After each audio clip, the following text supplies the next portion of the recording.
Баршаңызға сәлем. Бүгін сіздермен өте дәмді әрі тез дайындалатын французский салатының рецептімен бөлісемін. Салатқа керекті заттарымызды алдын ала дайындап қоямыз. Ең алдымен шұжығымызды ұзынша етіп турап аламыз. Алдын ала мен заттарын турап дайындап қоямын.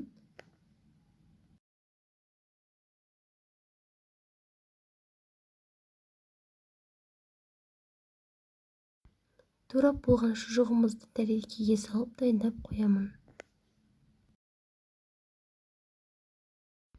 Енді қиярымызды алып, оны да ұзынша етіп турап аламыз.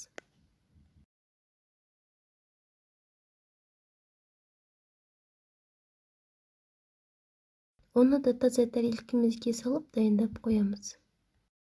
Енді қызанағымызды алып, оны да ұзынша етіп турап аламыз.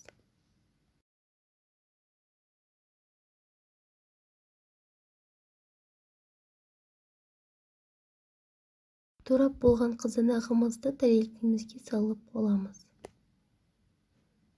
Қызылшамызды да ұзынша етіп турап дайындап аламыз. Енді таза тұрған тәрелкемізге шұжығымызды саламыз.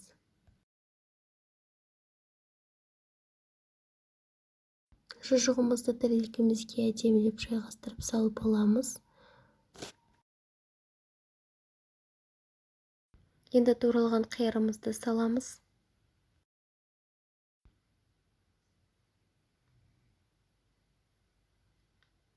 Содан кейін қызанағымды саламыз. Оны да әдемілеп жайғастырып салып аламыз. Мен алдын ала сәбіз салатымды дайындап алдым. Енді соны да әдемілеп жайғастырып тәрелкемізге салып аламыз.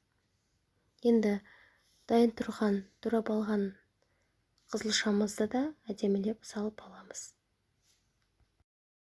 Алдын ала дайындап қойған картобымызды саламыз.